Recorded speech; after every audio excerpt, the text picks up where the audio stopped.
हाय बच्चों, myself Vishnu Soni online classes में आपका वेलकम।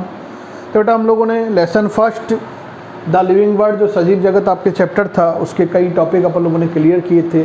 जैसे अपन लोग अभी तक डिस्कस कर चुके हैं कि जीवन क्या है, सजीव क्या है, एक सजीवों की जो प्राणी होते हैं उनकी क्या क्या विशेषताएं प्रॉपर्टीज़ होती हैं वो हम लोग डिस्कस कर चुके थे। आफ्टर हम लोगों ने टैक्सोनॉमी वर्गीकी के बारे में हम लोगों ने लास्ट स्टार्ट किया था। बेटा वर्गीकी के अंदर हम लोग बेटा समझ चुके थे कि वर्गीकी क्या है, टैक्सोनॉमी क्या है।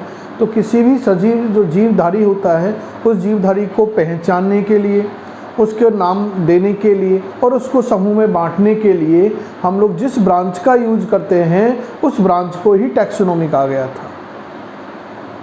तो आज हम लोग जो डिस्कस करने वाले हैं आगे बेटा वो हम लोग डिस्कस करने वाले हैं कि जो टैक्सोनॉमी है इस टैक्सोनॉमी के क्या क्या इंपॉर्टेंस है, सिग्निफिकेंस क्या है। तो नेक्स्ट आप लोग हेडिंग बनाओगे वर्गीकी के महत्व।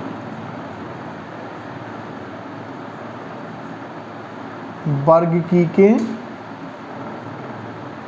महत्व, इंपॉर्टेंस ऑफ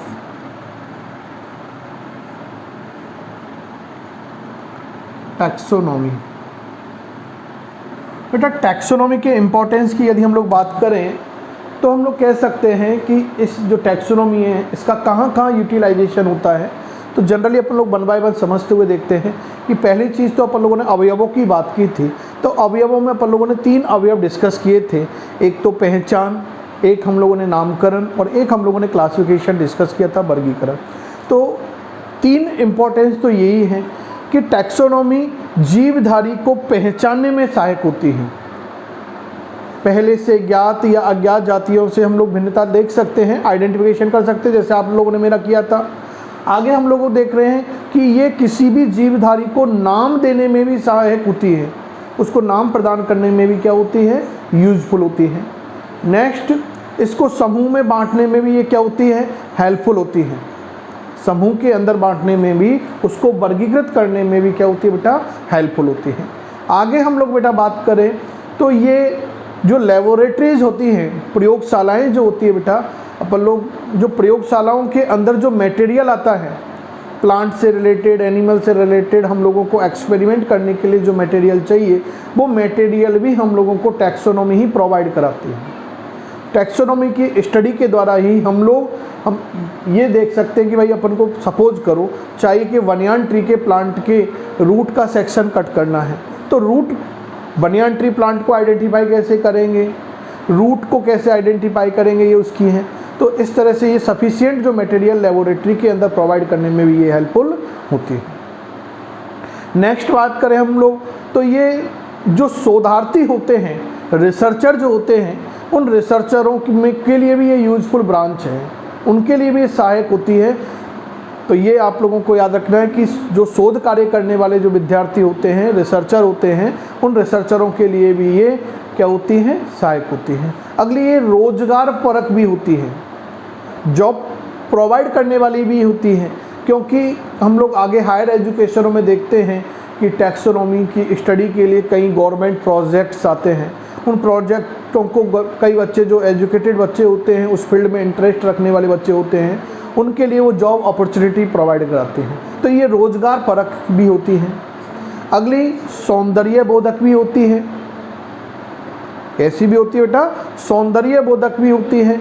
सौंदर्य बोधक का मतलब हम लोग टैक्सोनॉमी की स्टडी के द्वारा ऐसे रोचक तत्व, इंटरेस्टिंग पॉइंटों के बारे में स्टडी करते हैं, जैसे कि भाई सबसे टॉलेस्ट प्लांट कौन सा है, सबसे लंबा प्लांट कौन सा है, किस प्लांट की लीफ सबसे लार्जेस्ट होती है, किसका फ्लावर सबसे लार्जेस्ट है। तो ऐसे हम लोगों को डिफरेंट रोचक तत्व भी इसकी स्टडी के द्वारा हमें प्राप्त होते हैं। आगे अगले सिग्निफिकेंस की बात करें तो ये पारिस्थितिकी के अंदर भी जो इकोलॉजी होती है, पारिस्थितिकी सजीवों का उनके वातावरण के साथ संबंधों का अध्ययन करना बेटा पारिस्थितिकी कहलाता है। तो इकोलॉजी के स्टडी में भी ये क्या होती है बेटा, हेल्पफुल होती है। तो इस तरह से हम लोग डिफरेंट फील्ड के अंदर बात करें तो इस टैक्सोनॉमी के क्या है बेटा, सिग्निफिकेंस होते हैं। वन बाय वन अपन लोग यहाँ पर नोट करते हुए चल रहे हैं, आप लोग भी वो नोट करते हुए चलना। फर्स्ट आप लोगों को देखना है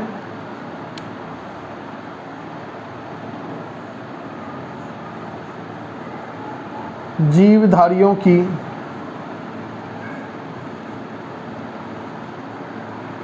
पहचान में सहायक।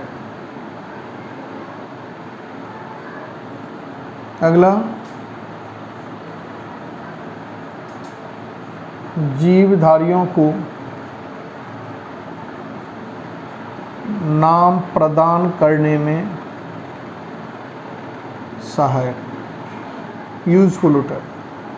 आगे हम लोग बात करते हैं जीवधारियों के वर्गीकरण में उपयोगी होती है ये ब्रांच। अगली हम लोग यदि बात करें तो हम लोगों ने बोला था शोध कार्य में भी उपयोगी होती है, रिसर्च वर्क में भी उपयोगी होती है, शोध कार्य में उपयोगी। नेक्स्ट बेटा, और हम लोग यदि इसके सिग्निफिकेंस की बात करें, इम्पोर्टेंस की बात करें, तो अगली रोजगार प्रदान करने में, रोजगार प्रदान करने में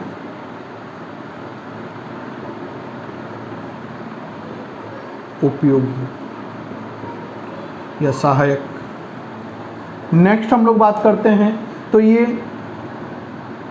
रोजगार, एक वो आपकी प्रयोगशालाओं में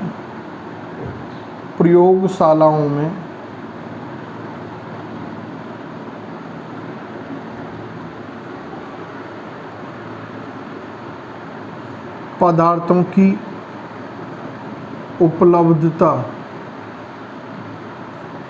में सहायक। और भी हम लोग यदि बात करना चाहें तो डाइवर्सिटी की स्टडी में भी हेल्पफुल होता है, क्योंकि पूरी यूनिट हम लोगों ने देखी थी विविधता है, तो विविधता के अध्ययन में भी ये क्या होती है, हेल्पफुल होती है। तो विविधता, डाइवर्सिटी के अध्ययन में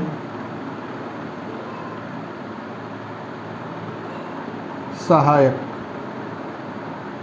नेक्स्ट यदि हम लोग देखना चाहें बेटा तो अगली क्या है, इनके द्वारा जब हम लोग टैक्सोनॉमी की स्टडी करते हैं तो टैक्सोनॉमी की स्टडी करने से हमें डिफरेंट प्लांट स्पीसीज़ के बारे में, एनिमल स्पीसीज़ के बारे में पता चलता है। अब हमें उन प्लांट स्पीसीज़ को जब हम लोग उसकी स्टडी करते हैं, उसको क्लासीफाइड करते हैं, आइडेंटिफाई करते हैं, तो हमको ये पता चलता है कि इस प्लांट का ये पार्ट इस काम आता है। उसके यूजेज के बारे में हम लोगों को मालूम चलता है। जैसे सपोज करो हम लोग रेडिश मूली की बात करें तो भाई मूली के अंदर खाने योग्य भाग कौन सा होता है। मस्टर्ड, सरसों की बात करें तो सरसों के अंदर एडिबल पार्ट के फॉर्म में हम लोग किन किन पार्ट का यूज करते हैं। ऑयल किस पार्ट से प्रोड्यूस की जाती है, यदि किसी से एल्कोलाइड प्रोड्यूस हो रहे हैं तो एल्कोलाइड किस पार्ट से प्रोड्यूस किए जाते हैं। टेनिन प्रोड्यूस हो रही है तो टेनिन किस से होती है। जैसे हम लोगों ने कीमोटैक्सोनॉमी की बात की तो कीमोटैक्सोनॉमी क्या थी, रासायनिक गुणधर्मों के ऊपर ही तो आधारित थी कि उसके अंदर कौन कौन से रासायनिक पदार्थ उपस्थित होते हैं।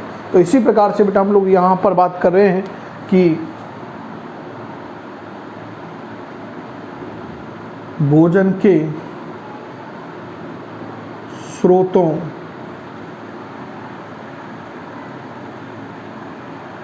में सहायक, सॉर्ट आउट में ये लिख सकते हैं। आगे भी यदि हम लोग देखें तो ये हम लोगों ने कहा था नेक्स्ट आश्चर्य बोधक यानी सौंदर्य बोधक भी होती हैं। तो 9 नंबर का इंपॉर्टेंस सौंदर्य बोधक, अट्रैक्टिव ब्रांच भी है। और भी यदि देखें तो बेटा ये भ्रमण में वे सहायक होती है। यहाँ टूर, भ्रमण का मतलब घूमना फिरना नहीं है बेटा। जब हम लोग टैक्सोनॉमिक स्टडी करते हैं तो टैक्सोनॉमिक स्टडी करने के लिए हमें one place to another place जाना पड़ता है स्टडी करने के लिए। सपोज करो हमें देखना है कि राजस्थान के अंदर ये प्लांट स्पीसीज अवेलेबल है, क्या यही प्लांट स्पीसीज अदर स्टेट के अंदर अवेलेबल है क्या, यदि अवेलेबल है तो उसकी जियोग्राफिकल कंडीशन सेम है क्या उस प्लांट के अंदर जो कंडीशंस आ रही हैं, जो प्रॉपर्टी है जो राजस्थान के अंदर प्रेजेंट है, क्या वो सेम प्रॉपर्टी हम लोग सपोज करो वेस्ट बंगाल, पश्चिम बंगाल के अंदर वो प्लांट प्रेजेंट है तो वहाँ पर भी वो प्रेजेंट है क्या? जो प्लांट इंडिया में प्रेजेंट है वही अदर कंट्री के अंदर प्रेजेंट है, तो उसके अंदर क्या सेम कंडीशन है, प्रॉपर्टी सेम है क्या, या कोई वेरिएशन आता है? तो इसके लिए हमें one place to another place जाना पड़ता है। तो वो एक भ्रमण का साधन हो गया। डाटा कलेक्शन के लिए हमें जाना पड़ेगा, क्योंकि एक आती है बेटा न्यूमेरिकल टैक्सोनॉमी भी आती है। जब आप लोग हायर एजुकेशन में जाते हैं तो वहाँ इसका यूटिलाइजेशन बहुत ज़्यादा होता है, रिसर्च फील्ड के अंदर इसका यूटिलाइजेशन होता है न्यूमेरिकल टैक्सोनॉमी। तो न्यूमेरिकल टैक्सोनॉमी डाटा कलेक्शन के ऊपर बेस्ड होती है। जैसे अपन लोग देखते हैं ना, जनसंख्या की जब काउंटिंग चलती है तो अपन लोग देखते हैं 1 बाय 1 फैमिलीज से, जो मकानों से डाटा कलेक्ट करके लाते हैं। तो इसी प्रकार से हम लोग न्यूमेरिकल टैक्सोनॉमी भी करते हैं और फिर कंप्यूटर एनालिसिस करने के बाद हम लोग उसके रिजल्ट तक पहुंचते हैं। तो भ्रमण में भी सहायक होती है। हम लोगों ने नेक्स्ट भी कहा था कि ये पारिस्थितिकी के अध्ययन में भी हेल्पफुल होती है। पारिस्थितिकी के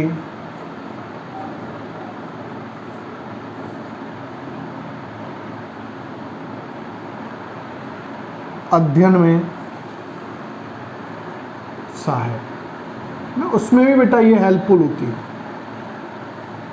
तो इस तरह से हम लोग डिफरेंट इसके इम्पोर्टेंस की बात कर सकते हैं। ये जरूरी नहीं कि यही आप लोगों के फिक्स इम्पोर्टेंस हैं, वेरिएबल इसके अलावा भी कई मेजर डिफरेंसेस इम्पोर्टेंस हैं, महत्व हैं जो वर्गीकी के हैं। पारिस्थितिकी के अध्ययन के अलावा भी डिफरेंट ऐसे रीजन हैं, ऐसे फील्ड हैं जहाँ पर टैक्सोनॉमी का डायरेक्टली और इनडायरेक्टली यूज होता है। तो हमें तो केवल समझना था, तो हम लोगों ने बहुत सारे इसके ऐसे फील्ड देखे जहाँ वर्ग की टैक्सोनॉमी यूजफुल होती है। क्लियर? टॉपिक कंफर्म हुआ बेटा? आगे अपन लोग इसके बाद हम लोग नेक्स्ट टॉपिक पर चलते हैं। हम लोगों ने देखा था वर्ग की टैक्सोनॉमी, और टैक्सोनॉमी के अंदर हम लोगों ने बेटा 3 अवयवों की बात की थी। कौन कौन से अवयवों की बात की? एक बार आप लोग रिमाइंड करो माइंड में, कौन कौन से अवयव थे? वर्ग की के अवयव कौन कौन से थे? बोलो, क्या मैं बोल रहा हूँ वही आपके माइंड में आया क्या? Identification, nomenclature, classification and characterisation. Characterisation हम लोगों ने बोला था बेसिक फीचर है, कोई भी कंपोनेंट में जो है वो आपके 3 हैं, क्योंकि ये 3 के अंदर वो करेक्टराइजेशन इंक्लूड होता है। क्लियर? तो ये कंपोनेंट आपके माइंड में आ जाने चाहिए थे, है ना? बोला भी था नीट के अंदर ये क्वेश्चन आया है। अब हम लोग बेटा आगे जो टॉपिक स्टार्ट करना चाह रहे हैं वो है आपके नॉमेनक्लेचर सिस्टम। Nomenclature system. तो नेक्स्ट टॉपिक क्या बनाओगे आप लोग? नामकरण पद्धति। Nomenclature system.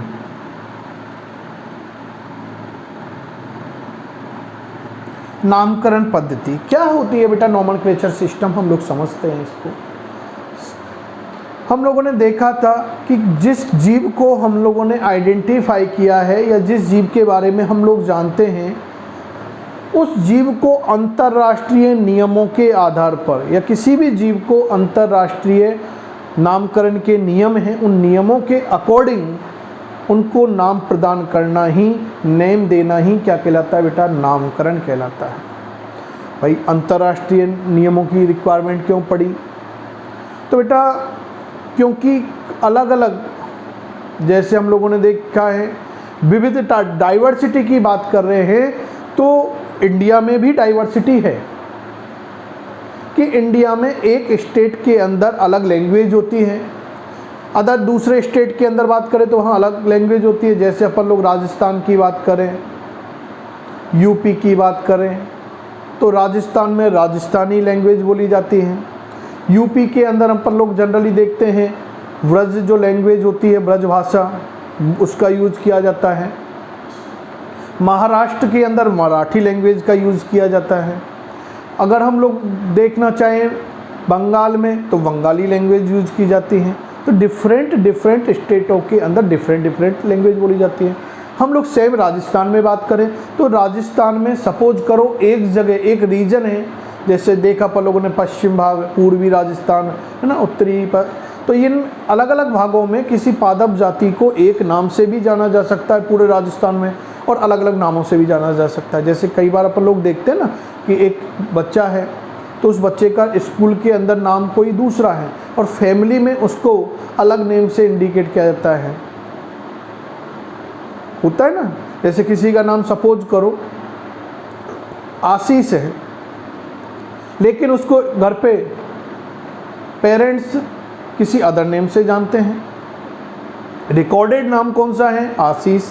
जो डॉक्यूमेंटल नाम है वो तो कौन सा हो गया? आशीष हो गया, लेकिन अलग फैमिली में उसको प्यार से अलग नेम से इंडिकेट करते हैं। तो ऐसे बहुत सारे प्लांट है जिसको अलग अलग रीजन में अलग अलग नेम से जाना जाता है। तो साइंटिस्टों के सामने उनकी स्टडी करने में प्रॉब्लम होती है, उसको आइडेंटिफाई करने में प्रॉब्लम होती है। तो ऐसी समस्या के समाधान करने के लिए वैज्ञानिकों ने पादपों के और जंतुओं के कुछ ऐसे नाम प्रतिपादित किए जो सर्वमान्य होते हैं, और ऐसे नामों को वैज्ञानिक नाम कहा गया था। ऐसे नामों को क्या कहा गया था? वैज्ञानिक नाम कहा गया था, साइंटिफिक नेम कहा गया था। और किसी भी पादप अथवा जंतु जातियों को या जंतुओं को वैज्ञानिक नाम देने की जो पद्धति होती है, जो सिस्टम होता है, जो तरीका होता है, उसी तरीके को नामकरण पद्धति कहा जाता है। किसी भी पादप अथवा जंतु को वैज्ञानिक नाम देने की पद्धति अथवा तरीका नामकरण पद्धति कहलाता है, नोमेनक्लेचर सिस्टम कहलाता है। अब हम लोग बात करते हैं बेटा, नामकरण पद्धति डिफरेंट टाइप की होती है, अनेक प्रकार की होती है।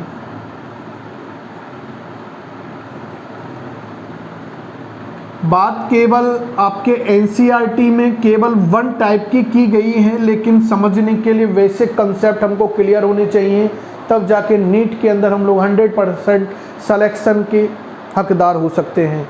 नहीं तो नीट में सिलेक्शन नहीं होने वाला, ये कन्फर्म है।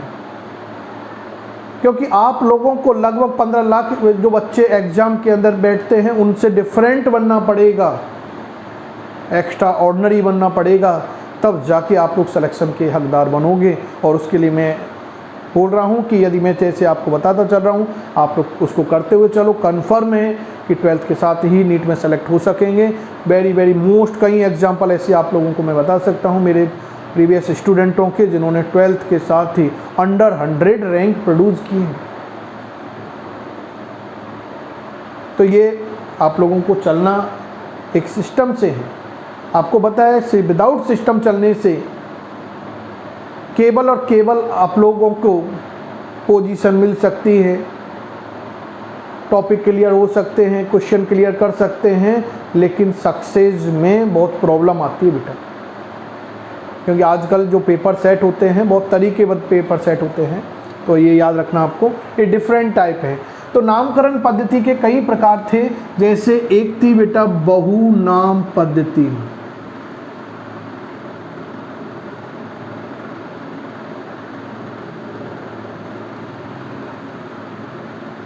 पॉलिनोमन या पॉलिनोमियल सिस्टम। दूसरी है बेटा द्विनाम पद्धति, ये आपके सिलेबस में है, जनरली बाइनोमियल सिस्टम। और इसके बाद आई थी त्रिनाम पद्धति,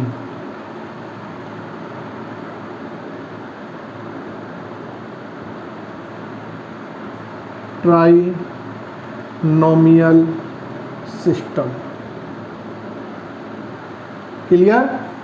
तो नामकरण पद्धति बेटा डिफरेंट टाइप की होती है, polynomial nomenclature system, binomial nomenclature system, और उसके बाद होती है बेटा आपके ट्राइनोमियल नोमेनक्लेचर सिस्टम। सिलेबस में इंक्लूड द्विनाम पद्धति है, समझेंगे हम लोग तीनों को ही। बेटा बहुनाम पद्धति क्या है? शब्द से पता चल रहा है ये ऐसी पद्धति, ऐसा तरीका है जिसके अंदर किसी पादप अथवा जंतु को जब भी उसका वैज्ञानिक नाम दिया जाता है, साइंटिफिक नाम दिया जाता है, तो उसके अंदर बहुत सारे नाम होते हैं। तो ऐसे नाम, जैसे सपोज करो ऐसे नाम क्या थे, इनवैलिड हो गए थे, ये सिस्टम ही इनवैलिड कर दी गई थी, इसलिए इसके बारे में हमें केवल बेसिक थीम जानना है। क्योंकि जैसे आप लोग देखो बेटा, आप हमारे पूर्व राष्ट्रपति थे एपीजे अब्दुल कलाम।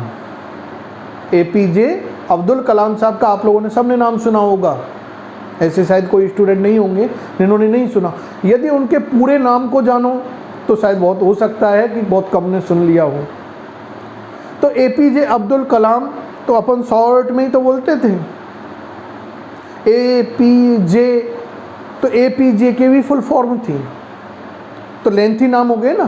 तो ऐसे लंबे नाम जो आए थे उनको आगे चल के जो नामकरण संस्थाएं थी, ICVN, ICZN संस्थाएं थी, इन्होंने बेटा इनको इनवैलिड कर दिए कि ऐसे नामों को हम लोग साइंटिफिक नेम के अंदर इंक्लूड नहीं कर सकते। तो ये सिस्टम आगे चल के इनवैलिड हो गई, लेकिन याद रखना है कि इसमें ऐसे लेंथी नेम दिए गए थे ना। तो इसके बारे में केवल एक आपको ऊपरी इंफॉर्मेशन याद रखनी है। अब हमारे पास सेकंड आती है बेटा द्विनाम पद्धति। इम्पोर्टेंट है रियल में, इसीलिए इसके बारे में NCERT में मेंशन है। द्विनाम पद्धति, तरीका, पद्धति का मतलब होता है तरीका, नाम का मतलब नाम, द्वि का मतलब दो, यानी ये ऐसी नामकरण पद्धति है, किसी जीव को वैज्ञानिक नाम देने का ऐसा तरीका है जिसके अंदर किसी पादप अथवा जंतु को दो नाम दिए जाते हैं। 2 नेम प्रोवाइड किए जाते हैं। फर्स्ट जो नेम होगा वो उस जीव के वंश का होता है। पहला जो वर्ड होता है, पहले जो हम लोग नाम लिखते हैं जीव के बारे में, पादप का या जंतु का, वो उसके वंश का होता है, और दूसरा नाम उसके अंदर उस जीव की जाति का होता है।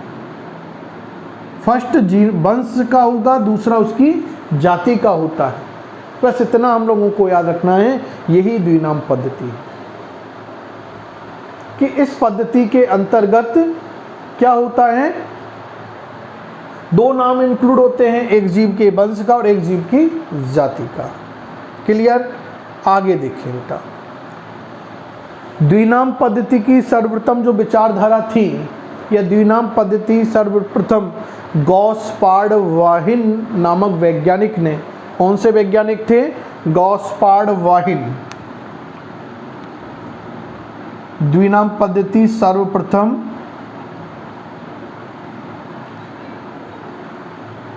गॉस्पार्ड वाहिन नामक वैज्ञानिक थे। इन गॉस्पार्ड वाहिन नामक वैज्ञानिक ने अपनी पुस्तक पिनॉक्स, इनके द्वारा रचित पुस्तक थी, अपनी पुस्तक पिनॉक्स के अंदर द्विनाम पद्धति के बारे में बताया। सबसे पहले द्विनाम पद्धति के बारे में बताने वाले वैज्ञानिक थे गॉस्पार्ड वाहिन। किस पुस्तक में बताया? पिनॉक्स के अंदर बताया। लेकिन इनके बारे में रूल्स देने वाला जो वैज्ञानिक कि नाम कैसे लिखे जाते हैं, मैं केवल आपको बता के चला जाऊं, नोट नहीं किया जाए, केवल बोलता रहूं, एक्सप्लेन कराता रहूं, कुछ आपको यहाँ ब्लैक बोर्ड पर नोट नहीं करें, तो क्या ये वैलिड होगा? क्या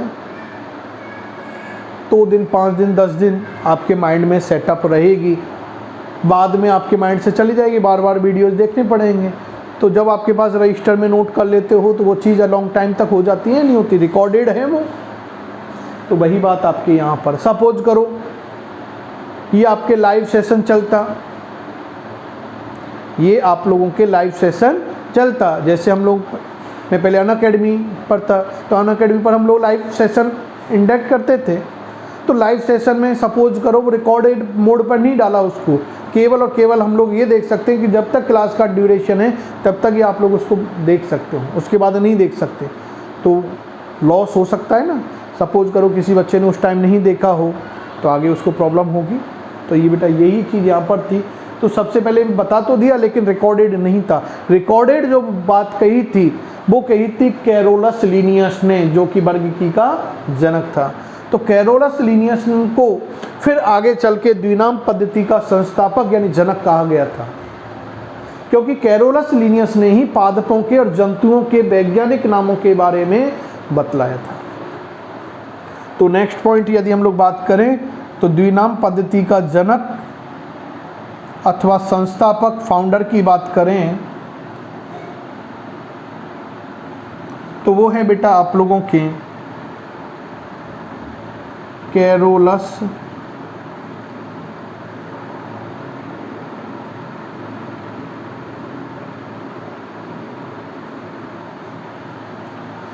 कैरोलस लीनियस नामक वैज्ञानिक ने पादपों के और जंतुओं के वैज्ञानिक नाम दिए, लेकिन पादपों के वैज्ञानिक नाम इनके द्वारा रचित पुस्तकें थी। तो एक पुस्तक थी उसके अंदर इन्होंने पादपों के वैज्ञानिक नाम दिए, एक पुस्तक थी इनके द्वारा रिटर्न उसके अंदर इन्होंने जंतुओं के वैज्ञानिक नाम दिए। तो नेक्स्ट बात हम लोग आगे क्या कह रहे हैं कि पादपों के वैज्ञानिक नाम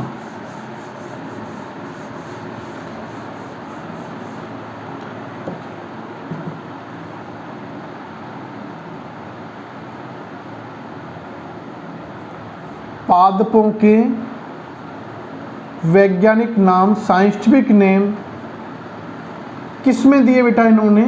तो एक पुस्तक थी स्पीसीज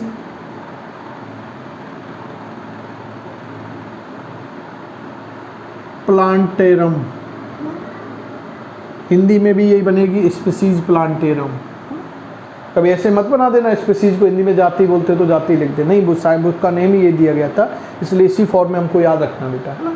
तो स्पीसीज प्लांटेरम में इन्होंने पादपों के वैज्ञानिक नाम दिए और कब दिए थे? 1 मई 1753 को। कब दिए गए थे? 1 मई 1753 को इन्होंने पादपों के वैज्ञानिक नाम इस पुस्तक के अंदर दिए थे। तो अगला क्वेश्चन आता है कि सर जंतुओं के साइंटिफिक नेम फिर किस बुक में दिए? तो अगली बात करते हैं बेटा अपन लोग, जंतुओं के वैज्ञानिक नाम जो दिए थे बेटा वो थे आपके सिस्टमा नेचुरी। कौन सी पुस्तक थी आप लोगों के? सिस्टमा नेचुरी पुस्तक थी, सिस्टमा नेचुरी। सिस्टमा नेचुरी नामक बुक के अंदर इन्होंने जंतुओं के वैज्ञानिक नाम दिए और इस पुस्तक के कौन से संस्करण? 10वें संस्करण के अंदर, 10वें पब्लिकेशन में दिए थे। और इस पब्लिकेशन का जो प्रकाशन हुआ था बेटा वो 1 अगस्त, कब हुआ था इसका प्रकाशन? 1 अगस्त 1758 को हुआ था। इसका मतलब 1753 से पहले जो पादपों के वैज्ञानिक नाम दिए गए थे वो अमान्य घोषित हो गए, क्योंकि वो रूल्स पर बेस्ड नहीं थे। जंतुओं के जो वैज्ञानिक नाम थे जो 1758 से पहले दिए गए थे वो सारे इनवैलिड हो गए, क्योंकि वो रूल्स के ऊपर बेस्ड नहीं थे। तो ये आप लोगों को याद रखना है कि पादपों के वैज्ञानिक नाम कैरोलस लीनियस ने अपनी पुस्तक स्पीसीज प्लांटेरम में दिए और इस पुस्तक का प्रकाशन कब हुआ था? 1 मई 1753 को। यानी ये नाम कब दिए गए थे? 1 मई 1753 से दिए गए थे। जंतुओं के वैज्ञानिक नाम इनके द्वारा रचित पुस्तक सिस्टमा नेचुरी के 10वें संस्करण के अंदर जिसका पब्लिकेशन कब किया गया था? 1 अगस्त 1758 को किया गया था। ये आप लोगों को बेटा कुछ बातें हैं जो याद रखनी है। आगे हम लोग बोलते हैं कि पादपों के जो वैज्ञानिक नाम थे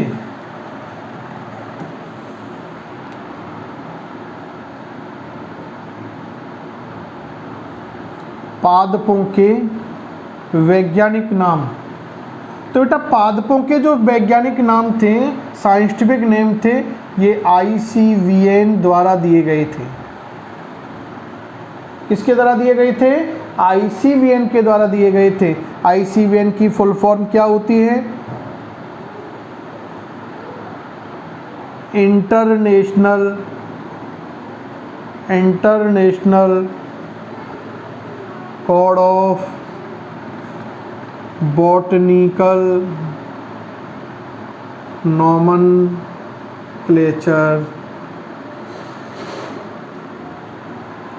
और ICBN, ये भी याद रखना, ICBN सर्वप्रथम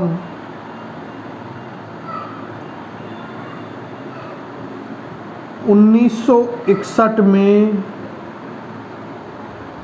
लागू हुआ। कब लागू हुआ ICBN? 1961 में लागू हुआ। तो 3 ईयर आ चुके हैं, नीट में बेटा पूछे गए भी हैं, तो यह थोड़ा सा याद रखना आप लोगों को। आगे हम लोग बात कर रहे हैं कि सर जंतुओं के नाम किसमें दिए, तो बेटा जंतुओं के जो वैज्ञानिक नाम थे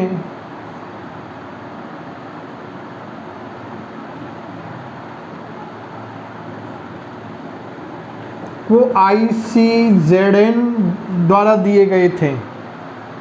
या जंतुओं के वैज्ञानिक नाम देना ही ICZN होता है। तो ICZN की फुल फॉर्म क्या है? केवल बॉटनिकल नॉमनक्लेचर के रिप्लेस क्या लिख दोगे? Zoological nomenclature. तो ये क्या हो गई? International code of zoological nomenclature. Clear? आगे हम लोग बेटा बात कर रहे हैं कि जब भी हम लोग चाहे पादप हो या जंतु हो उसके वैज्ञानिक नाम देते हैं तो वैज्ञानिक नाम देने के कुछ नियम हैं।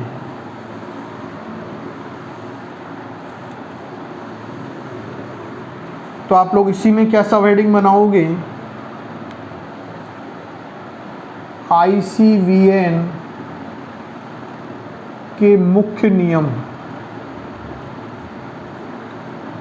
International code of botanical nomenclature के मेन रूल्स, यानी पादपों के नाम देने के मुख्य नियम। क्योंकि सामान्यतः फिलहाल हम लोगों के यहाँ पर जो बायोनॉमिकल नॉमनक्लेचर दे रखी है बेटा वो प्लांट से रिलेटेड दे रखी है। डाइवर्सिटी मेजर हमारे पास प्लांट की डाइवर्सिटी दी हुई है। तो बेटा जब भी हम लोग किसी पादप जाति को वैज्ञानिक नाम दें तो वैज्ञानिक नाम देने के कुछ रूल्स है। पहले तो रूल्स क्या है? सबसे पहला रूल्स तो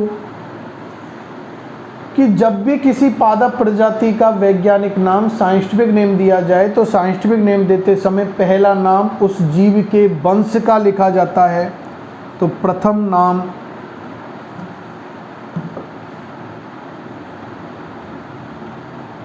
प्रथम नाम तो किसका होगा बेटा?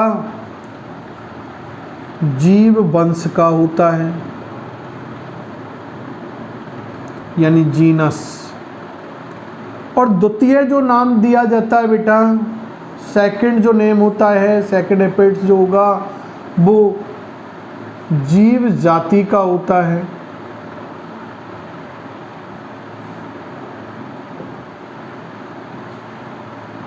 स्पीसीज का होता है।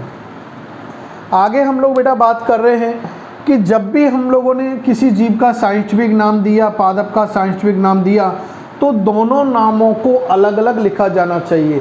वंश का नाम और जाति का नाम, दोनों नाम क्या होने चाहिए? अलग अलग। तो क्या लिख दें? वंश एवं जाति, वंश एवं जाति दोनों के नाम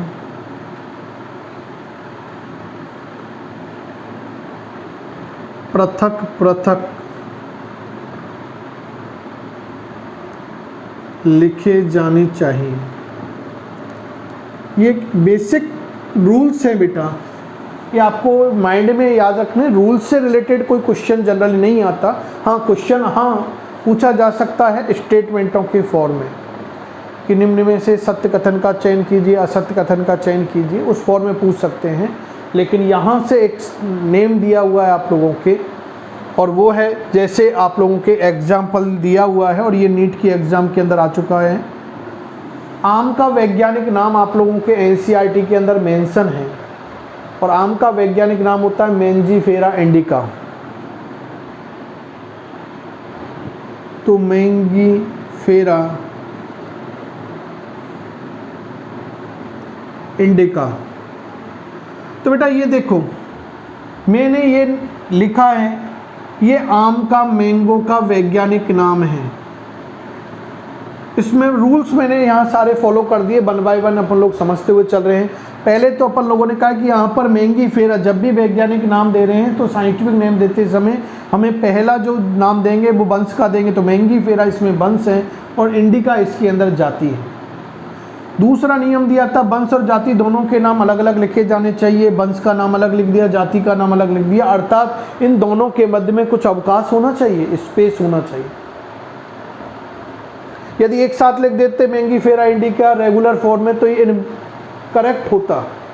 अगला मैंने यहाँ पर लिखा हुआ है बेटा, वो क्या आपको रिप्रेजेंट कर रहा है कि दोनों को अलग अलग अंडरलाइन करना चाहिए। तो दोनों नामों को, यानी वंश का नाम और जाति का नाम दोनों नामों को अलग अलग रेखांकित किया जाना चाहिए।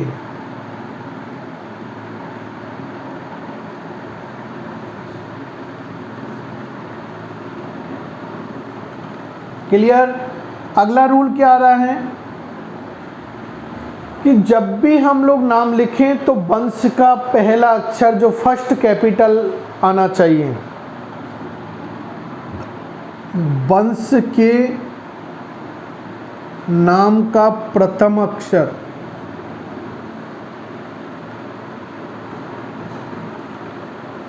कैपिटल लेटर के अंदर लिखा जाना चाहिए।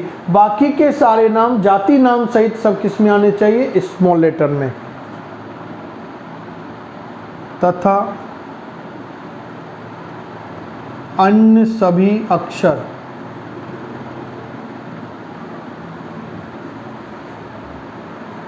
इसमें देने चाहिए बेटा, स्मॉल लेटर के अंदर लिखे जाने चाहिए, अंग्रेजी वर्णमाला के छोटे अक्षरों में लिखे जाने चाहिए। जैसे यहाँ पर आपको नज़र आ रहा है कि मैंने कैपिटल एम बनाए, बाकी जनरली अपन लोगों ने क्या बनाए? स्मॉल लेटर बनाए हैं। आगे हम लोग बेटा बात कर रहे हैं कि जब भी ये नाम दें तो इनमें अक्षरों की संख्या भी होनी चाहिए। एक लिमिट होती है अक्षरों की। अक्षरों की लिमिट क्या है कि कम से कम 3 होने चाहिए और अधिकतम 13, 14, 15 तक होने चाहिए, क्योंकि ज़्यादा इससे ज़्यादा लेटर होंगे तो वो पॉलीनोमेनक्लेचर जैसी कंडीशन हो जाएगी, बहुनाम पद्धति, लंबा नेम हो जाएगा। तो अक्षरों की संख्या का भी रूल होता है। तो लिख देता हूँ मैं आगे। अगला 5th नंबर पे क्या है? अक्षरों की संख्या। तो अक्षरों की संख्या बेटा 3 से लेकर 3 से 13 तक होनी चाहिए। आगे हम लोग बेटा बात कर रहे हैं, वो अगले रूल्स की बात कर रहे हैं। वो रूल्स आप लोगों के अगला नेक्स्ट क्या आ रहा है कि जिस वैज्ञानिक ने भी इस नाम को दिया है उस नाम को जाति के नाम के बाद में लिखा जाना चाहिए। तो अगला रूल्स क्या लिखेंगे 6 नंबर पे? वैज्ञानिक का नाम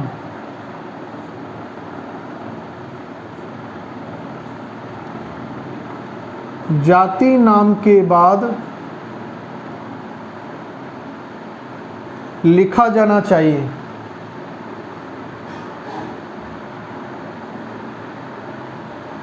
लिखा जाना चाहिए, है ना बेटा? अगली में यदि रूल्स की बात करूं तो अगला एक रूल्स क्या है कि जब भी आप लोग साइंटिफिक नेम दो तो साइंटिफिक नेम देते टाइम पे आप लोग क्या करोगे? वैज्ञानिक का नाम लिख दिया तो एक तो लैटिन भाषा में दिए जाते हैं। हमेशा जब भी वैज्ञानिक नाम दिए जाते हैं तो वो लैटिन भाषा में होने चाहिए। वैज्ञानिक नाम किस में होने चाहिए? लैटिन भाषा में। अगली बात करें अपन लोग, अगला रूल्स क्या है कि अगले रूल्स की हम लोग बात कर रहे हैं। तो वो रूल्स आप लोगों के पास क्या आ रहा है नेक्स्ट? वो रूल्स है कि जब भी आप लोग साइंटिफिक नेम दो तो साइंटिफिक नेम देते समय टोटो नम्स भी आता है, समनाम की घटना भी आती है। और समनाम बेटा जो होते हैं वो पादपों में अमान्य होते हैं, जबकि जंतुओं में कुछ जंतु हैं जिनके अंदर ये मान्य होते हैं, वैलिड होते हैं। समनाम होता क्या है? तो समनाम आप समझ रहे हो, सम यानी समान, नाम जैसे कई बार देखते हैं किसी गर्ल्स के अंदर नाम किसी का होता है मीना और उसकी जाति भी मीना है, तो ये समझ में नहीं आता मीना मीना लिखते टाइम पे कि ये कौन सा तो उसका मेन रियल नेम है और कौन सी उसकी जाति का है, नहीं चलता ना कन्फर्म। ऐसा ही यहाँ पर होता है। ऐसे जंतुओं में होता है जैसे रेटस रेटस, नाजा नाजा, गजेला गजेला। कभी पादपों के अंदर टोटोनाम मान्य नहीं होते, ये याद रखना है। तो यही टोटोनाम है। अगली यदि हम लोग बात करें नेक्स्ट रूल्स की,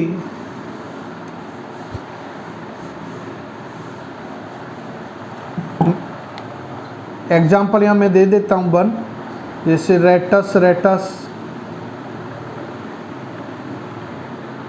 नाजा नाजा, तो इस तरह से। नेक्स्ट बेटा जो आता है वो है कि नए खोजे गए पादप, क्योंकि कई पादप प्रजातियों को, क्योंकि रिसर्च चलती रहती है, बहुत डिस्कवरी होती रहती है डिफरेंट डिफरेंट स्पीसीज की, तो नए खोजे गए पादप का टाइप स्पेसिमेन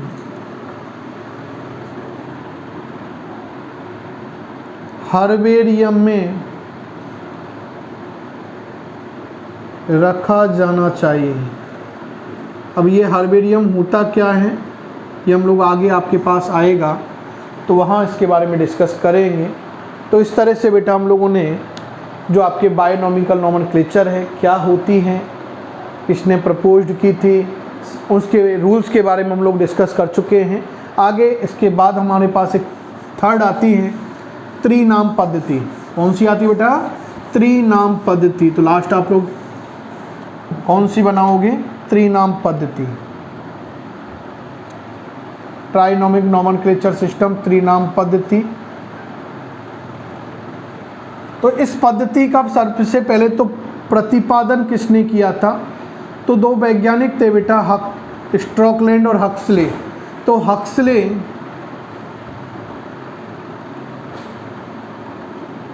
एवं स्ट्रॉकलैंड नामक वैज्ञानिकों ने इस पद्धति का प्रतिपादन किया। और इस पद्धति के अनुसार जब भी हम लोग वैज्ञानिक नाम दें तो वैज्ञानिक नाम देते समय तीन नाम आते हैं। प्रथम नाम जो होता है, तो प्रथम नाम तो बेटा उस जीव के वंश का होता है। द्वितीय नाम उस जीव की जाति का होता है, जीव की जाति का होता है। और जो तृतीय नाम होता है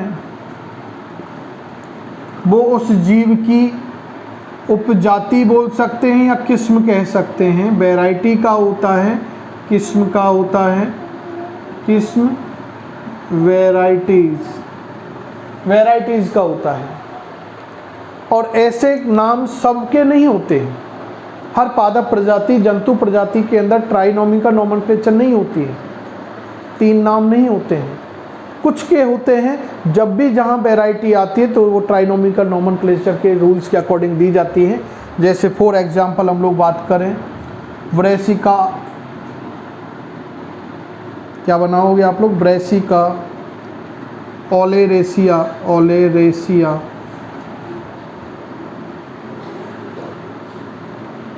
वोटराइटिस, ये आपके बेटा फूल गोभी का साइंटिफिक नाम है। फूल गोभी का क्या है? साइंटिफिक नेम है। ऐसे ही ब्रेसिका, ओलेरेसिया,